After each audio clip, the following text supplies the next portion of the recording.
India Legal presents Courts Roundup.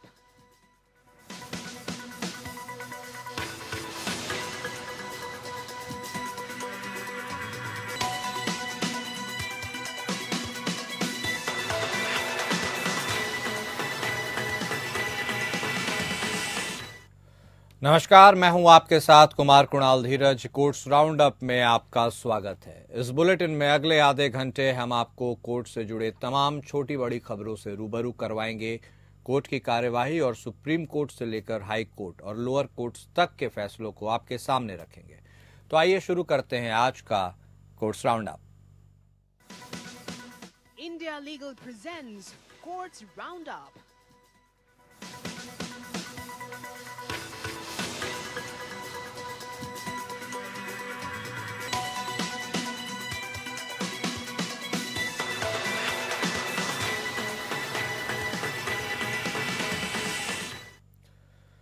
Supreme court ने दोहराया कि कंपनी के अधिकृत हस्ताक्षरकर्ता को कंपनी के खाते पर निकाले गए चेक के अनादर के लिए पराक्रम या लिखित अधिनियम 1881 या एनआई एक्ट की धारा 138 के तहत उत्तरदायी नहीं ठहराया जा सकता, जब तक कि कंपनी को मुख्य आरोपी के रूप में आरोपित न किया जाए।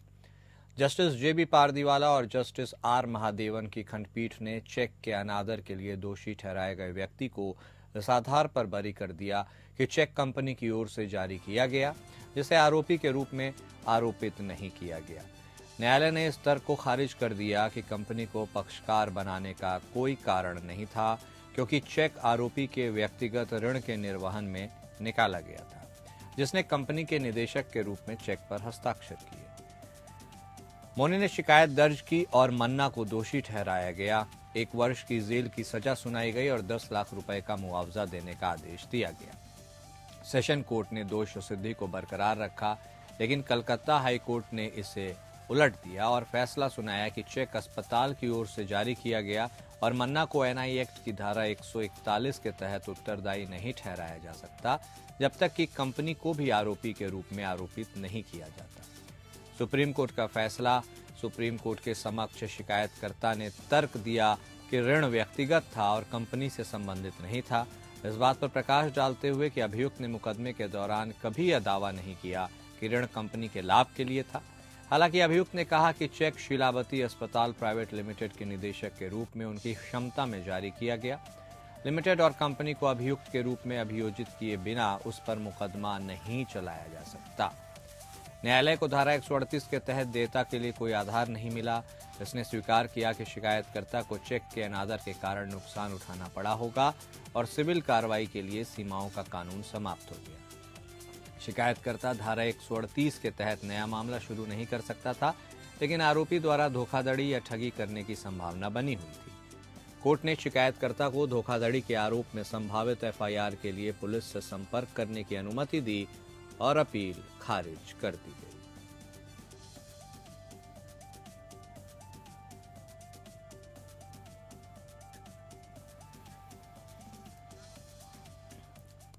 सुप्रीम कोर्ट ने कहा कि लंबे समय तक अलग रहना और सुलह न कर पाना वैवाहिक विवादों को सुलझाने में एक महत्वपूर्ण कारक हो सकता है, जब विवाह आपसी विश्वास और साथ के बिना मात्र कानूनी औपचारिकता बन जाता है। जस्टिस विक्रमनाथ और जस्टिस प्रसन्ना बी वराले की खंडपीठ ने कहा, विवाह आपसी विश्वास, साथ और साझा अनुभवों पर आधारित एक रिश्ता है। जब ये आवश्यक तत्व लंबे समय तक गायब रहते हैं तो वैवाहिक बंधन मात्र कानूनी औपचारिकता बन जाता है, जिसमें कोई सार नहीं रह जाता। इस न्यायालय ने लगातार माना है कि लंबे समय तक अलग रहना और सुलह न कर पाना वैवाहिक विवादों को सुलझाने में एक महत्वपूर्ण कारक है। न्यायालय ने मानसिक क्रूरता के आधार पर तलाक का आदेश देने वाले हाईकोर्ट के फैसले को चुनौती देने वाली महिला द्वारा दायर अपील को खारिज करते हुए ये टिप्पणियां की। न्यायालय ने कहा कि यह तथ्य कि दोनों पक्ष 2 दशकों से अलग अलग रह रहे हैं, इस निष्कर्ष को और पुष्ट करता है कि विवाह अब व्यवहार्य नहीं है। यद्यपि हिंदू विवाह अधिनियम के तहत विवाह का अपूर्णीय रूप से टूटना तलाक के लिए वैधानिक आधार नहीं है, उचित मामलों में भारत के संविधान के अनुच्छेद 142 के तहत अपनी शक्तियों का प्रयोग करके राहत प्रदान की जा सकती है, जहां विवाह सुधार से परे हो। न्यायालय ने कहा कि वर्तमान मामले में साक्ष्य स्पष्ट रूप से विवाह के अपूर्णीय रूप से टूटने की ओर इशारा करते हैं, क्योंकि पक्षों के बीच कानूनी विवाद और उनका लंबे समय से अलगाव चल रहा है। अशोक हर्रा बनाम रूपा बिपिन जावेरी और शिल्पा शैलेश बनाम वरुण श्रीनिवासन के मामले का हवाला देते हुए न्यायालय ने कहा, एक मृत विवाह को आगे बढ़ाने से कोई लाभ नहीं होता है, इससे केवल संबंधित पक्षों की पीड़ा बढ़ती है। न्यायालय ने कहा, जब विवाह दुख और संघर्ष का स्रोत बन गया हो तो उसे जारी रखने के लिए मजबूर करना विवाह संस्था के मूल उद्देश्य को कमजोर करता है। वर्तमान मामले में दोनों पक्षों के हितों की पूर्ति तभी होगी जब दोनों पक्षों को स्वतंत्र रूप से अपने जीवन को आगे बढ़ाने की अनुमति दी जाए।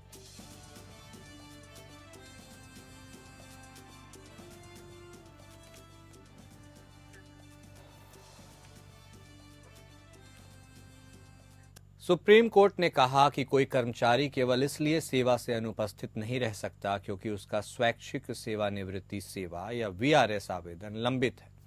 Justice AS. ओक और जस्टिस ए.जी. मसीह की खंडपीठ इलाहाबाद हाईकोर्ट के उस फैसले के खिलाफ उत्तर प्रदेश राज्य की अपील पर सुनवाई कर रही थी, जिसमें लंबित वीआरएस आवेदन की आड़ में सेवा से अनुपस्थित रहने के कारण सेवा से बर्खास्त किए गए प्रतिवादी कर्मचारियों को बहाल करने का निर्देश दिया गया। उत्तर प्रदेश राज्य में डॉक्टर के रूप में सेवारत प्रतिवादी कर्मचारियों ने 2006 और 2008 में वीआरएस आवेदन प्रस्तुत किए और आवेदन दाखिल करने के बाद अपने कर्तव्यों से अनुपस्थित रहे।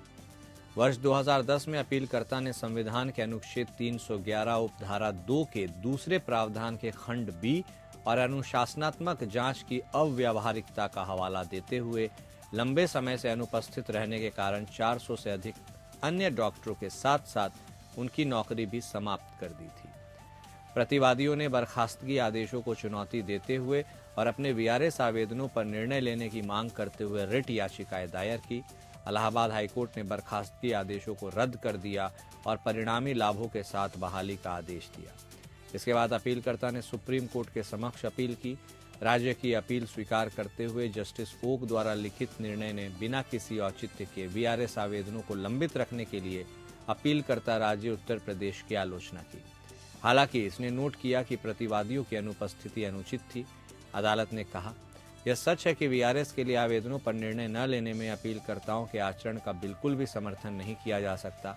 हालांकि प्रतिवादियों के लिए अनुपस्थिति का सहारा लेने का कोई कारण नहीं था। जब प्रतिवादियों ने पाया कि उनके आवेदनों पर उचित समय के भीतर निर्णय नहीं लिया गया तो वे कानून के अनुसार उपाय अपना सकते थे।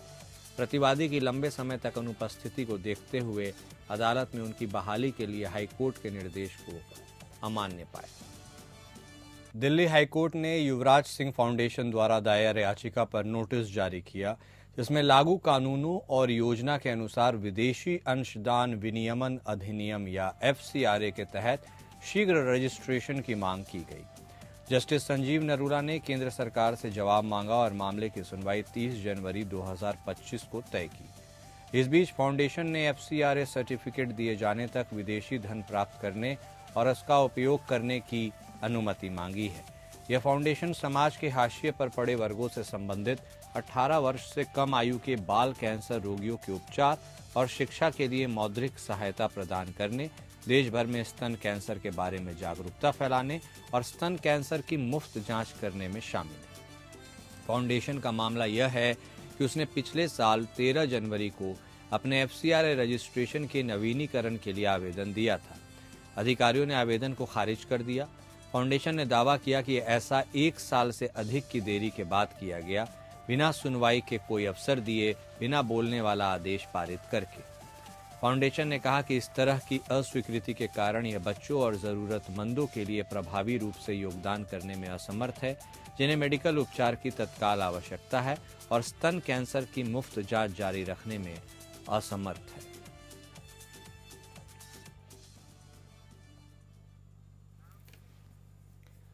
दिल्ली हाईकोर्ट ने मुखर्जी नगर स्थित सिग्नेचर व्यू अपार्टमेंट को ध्वस्त करने और पुनर्निर्माण करने के दिल्ली विकास प्राधिकरण या DDA के निर्णय को बरकरार रखा है। अपार्टमेंट को संरचनात्मक विशेषज्ञों ने रहने के लिए अनुपयुक्त पाया था और इसे खतरनाक घोषित किया था। जस्टिस मिनी पुष्करना ने यह देखते हुए कि DDA ने आवासीय टावरों के घटिया निर्माण के कारण आम नागरिकों को खतरनाक स्थिति में डाल दिया है, प्राधिकरण को सार्वजनिक कार्यों का निर्वहन करने में विफल रहने के लिए फटकार लगाई। न्यायालय ने कहा, मौजूदा मामला अपनी तरह के अनोखे मामले में से एक है जो डीडीए आवास योजना के तहत आवासीय टावरों के निर्माण में दिल्ली विकास प्राधिकरण द्वारा दिखाई गई उदासीनता के बारे में चौंकाने वाले तथ्यों को सामने लाते हैं, जो निवासियों द्वारा कब्जे और सेटलमेंट के कुछ ही समय बाद ही खराब होने के संकेत दिखाने लगे थे। आदेश में कहा गया कि डीडीए द्वारा की गई लापरवाही अक्षम्य है, क्योंकि इससे सैकड़ों निवासियों की जान जोखिम में पड़ गई है। आदेश में आगे कहा गया कि संरचनाओं के बीम, स्तंभ और खंभों में चौड़ी और गहरी दरारें विकसित हो गई हैं, स्टील की सलाखों में जंग लग गई है, साथ ही प्रबलित कंक्रीट में भी भारी जंग लग गई है। फ्लैटों की छतों की आंतरिक छत गिरने और बाहरी प्लास्टर के बड़े बड़े टुकड़े गिरने की घटनाएं लगातार सामने आ रही हैं। न्यायालय ने निवासियों द्वारा दायर याचिकाओं के एक समूह का निपटारा किया।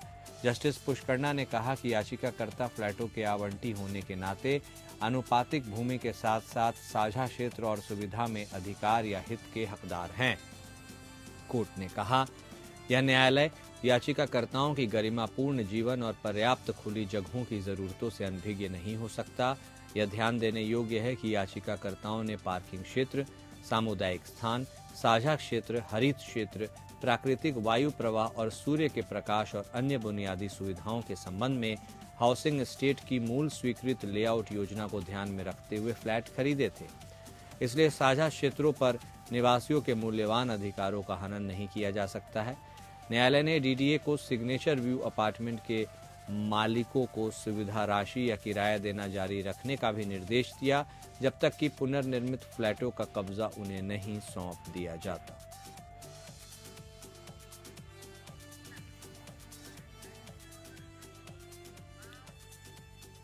पंजाब हरियाणा हाईकोर्ट ने हिसार जिला न्यायालय के वकीलों और एक स्थानीय समाचार पत्र के संपादक के खिलाफ जिला जजों के खिलाफ लेख प्रकाशित करवाने के लिए शुरू किए गए अवमानना मामले को बंद कर दिया।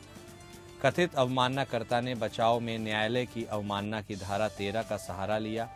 धारा 13 के अनुसार न्यायालय अवमानना के लिए किसी भी कार्यवाही में सत्य के आधार पर औचित्य को वैध बचाव के रूप में अनुमति दे सकता है, यदि वह संतुष्ट हो कि यह जनहित में है और उक्त बचाव का आह्वान करने का अनुरोध सद्भावनापूर्ण है। जस्टिस सुरेश्वर ठाकुर और जस्टिस सुदीप्ति शर्मा ने कहा, मुद्रित समाचार को उचित वैधानिक संरक्षण प्राप्त हो जाता है, क्योंकि इससे जनहित की रक्षा होती है, जो कि मीडिया के अग्रणी प्रयास पर अंकुश लगने पर असुरक्षित रह जाएगा। इसके अलावा इससे न्यायपालिका के कामकाज में पारदर्शिता तथा ईमानदारी आएगी, जिसे अपरिहार्य रूप से रोका नहीं जा सकता। न्यायालय ने कहा कि समाचारों के निर्माण में उनके द्वारा न्यायोचित बचाव प्रस्तुत करने के बावजूद उन्होंने बिना शर्त और बिना शर्त माफी मांगी है। न्यायालय ने आगे कहा कि अवमाननाकर्ताओं ने दैनिक समाचार पत्र हिसार टुडे में प्रकाशित समाचार के माध्यम से न केवल पहले प्रकाशित सभी कथित अपमानजनक समाचारों को वापस ले लिया है, बल्कि उसमें बिना शर्त माफी भी मांगी है। अतिरिक्त जिला एवं सत्र न्यायाधीश द्वारा जिला एवं सत्र न्यायाधीश हिसार को संबोधित पत्र के अनुसार अधिवक्ताओं और समाचार पत्र हिसार टुडे के संपादक के खिलाफ स्वप्रेरणा से कार्यवाही शुरू की गई थी। पत्र में हिसार जिला न्यायालय के अधिवक्ता मुलख राज मेहता और हिसार टुडे समाचार पत्र के संपादक महेश मेहता के खिलाफ अवमानना कार्यवाही शुरू करने का अनुरोध किया गया है। समाचार लेख में कथित तौर पर उल्लेख किया गया था कि न्यायालय का रीडर न्यायाधीशों के इशारे पर अनुकूल आदेश प्राप्त करने के लिए रिश्वत ले रहा है। कथित अवमाननाकर्ता ने तर्क दिया कि उन्होंने समाचार को सद्भावनापूर्वक और जनहित में पूरी सच्चाई के साथ प्रकाशित किया। इसके बाद न्यायालय ने अवमानना मामले को बंद कर दिया।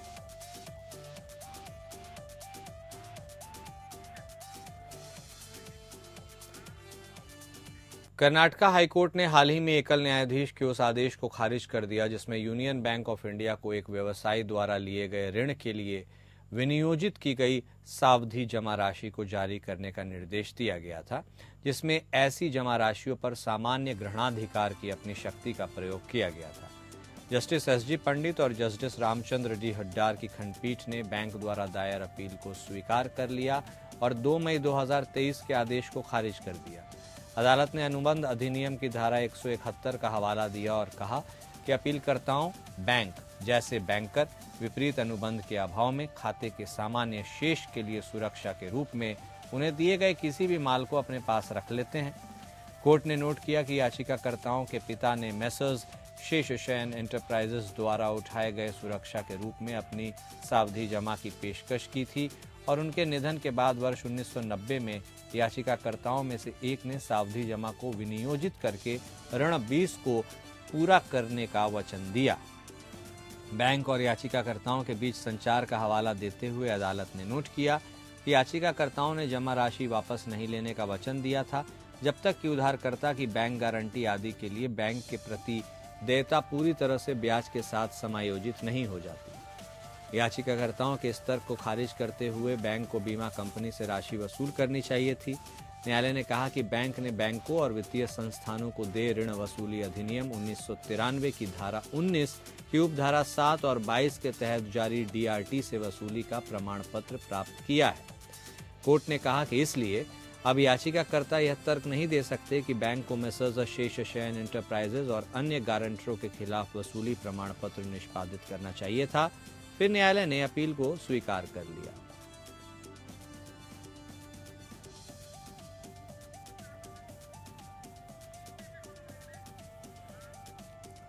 कलकत्ता हाईकोर्ट ने कुख्यात कैश फॉर जॉब भर्ती घोटाले में पूर्व शिक्षा मंत्री पार्थ चैटर्जी और 4 अन्य सुबीरेश भट्टाचार्य, कल्याणमय गंगोपाध्याय, अशोक साहा और शांति प्रसाद सिन्हा को जमानत देने से इनकार किया। इससे पहले खंडपीठ ने याचिकाकर्ताओं की जमानत याचिकाओं पर विभाजित फैसला सुनाया था। जस्टिस तब्रत चक्रवर्ती ने इस मौके पर जमानत याचिकाओं को अस्वीकार करते हुए कहा, जब सह आरोपी की जमानत याचिका स्वीकार की जाती है तब भी समानता जमानत देने का एकमात्र आधार नहीं हो सकती। न्यायालय को यह संतुष्ट होना होगा कि प्रस्तुत की गई अधिक सामग्री जांच में आगे की प्रगति और अन्य विभिन्न विचारों पर विचार करते हुए आवेदक को जमानत पर रिहा करने के लिए पर्याप्त आधार हैं। समानता के पहलू पर निर्णय लेने में आरोपी व्यक्तियों से जुड़ी भूमिका, घटना और पीड़ितों के संबंध में उनकी स्थिति अत्यंत महत्वपूर्ण है।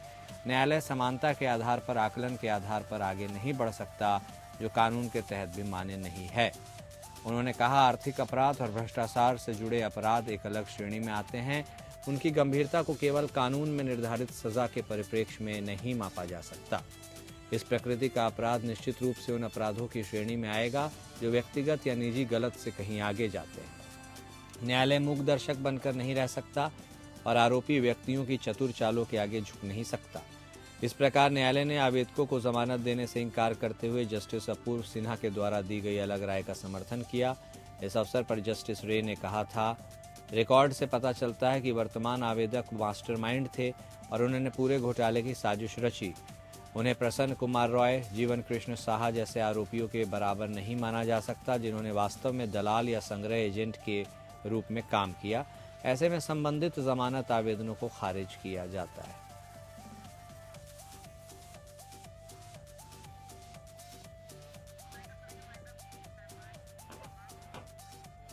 और कोर्ट्स राउंड अप में अभी के लिए इतना ही। नमस्कार। India Legal presents Courts Roundup.